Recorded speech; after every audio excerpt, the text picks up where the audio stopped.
Indonesia akan mendapatkan dana sebesar 20 miliar dolar Amerika Serikat atau setara 310 triliun rupiah dalam 3 hingga 5 tahun ke depan. Dana ini diberikan untuk mendukung program-program energi bersih dan mengurangi emisi karbon. Wow, terlihat menjanjikan ya. Tapi ngomongin soal transisi energi, udah pada tahu belum transisi energi terutama yang berkeadilan itu apa? Dan kira-kira tujuannya apa sih?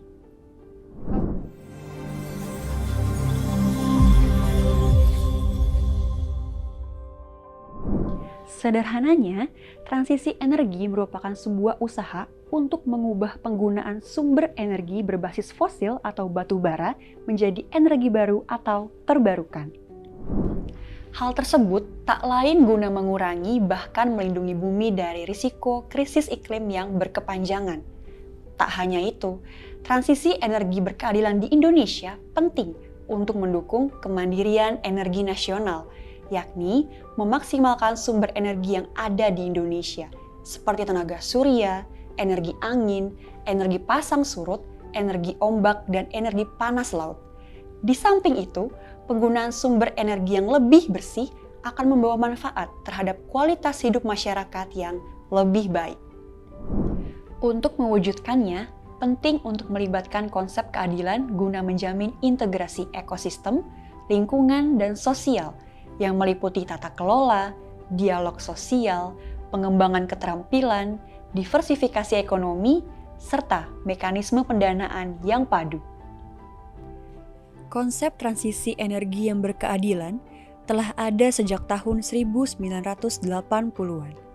Pada saat itu, Gerakan Serikat Pekerja di Amerika Serikat bergerak mewujudkan konsep tersebut guna melindungi pekerja yang terkena dampak atas peraturan polusi air dan udara yang baru disahkan.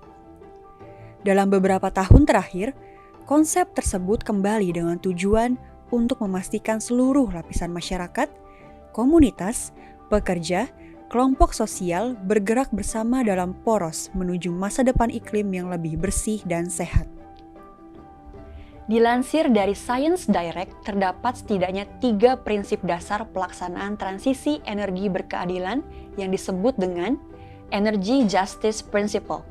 Prinsip-prinsip tersebut antara lain, pertama, keadilan distribusi yang mengakui ketidaksamaan manfaat dan penyakit lingkungan secara fisik dan bertanggung jawab. Kedua, keadilan pengakuan yang tidak hanya menoleransi, namun menyatakan bahwa setiap individu harus terwakili secara adil dalam hak politik dan bebas dari ancaman fisik.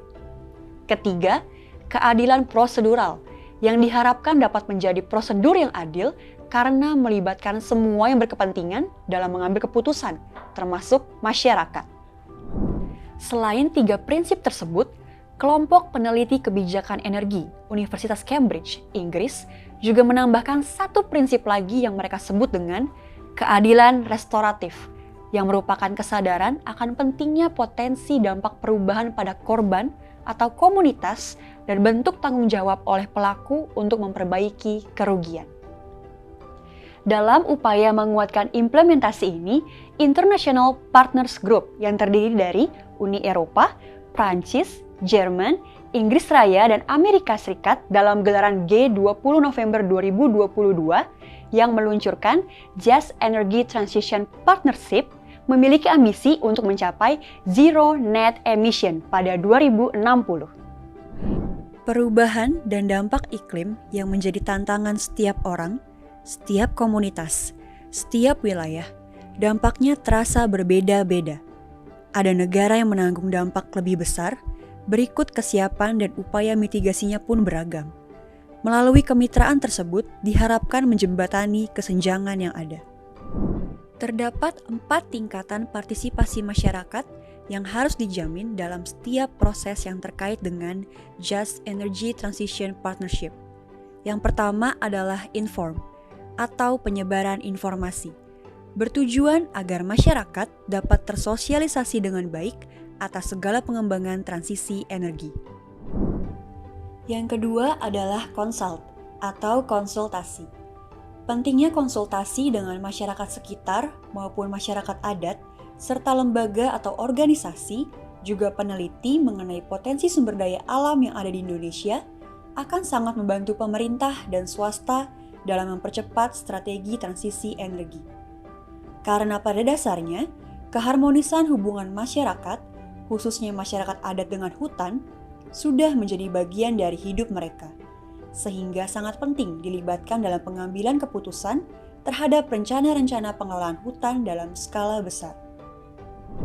Yang ketiga adalah involve atau pelibatan masyarakat dari awal hingga pengambilan keputusan.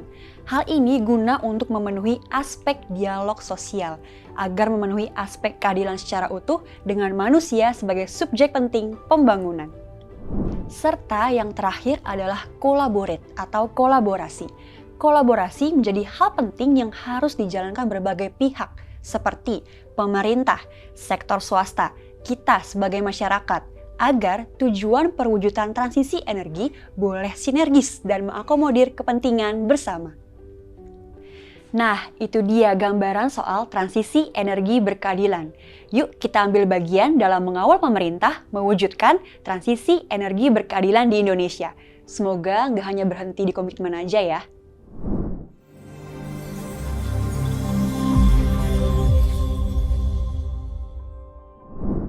Hai, terima kasih telah menonton Tifapedia. Sebarkan video ini ke orang-orang di sekitarmu ya. Ikuti dan pantau juga akun media sosial kami di @tifafoundation untuk update informasi seputar masyarakat terbuka di Indonesia. Terima kasih.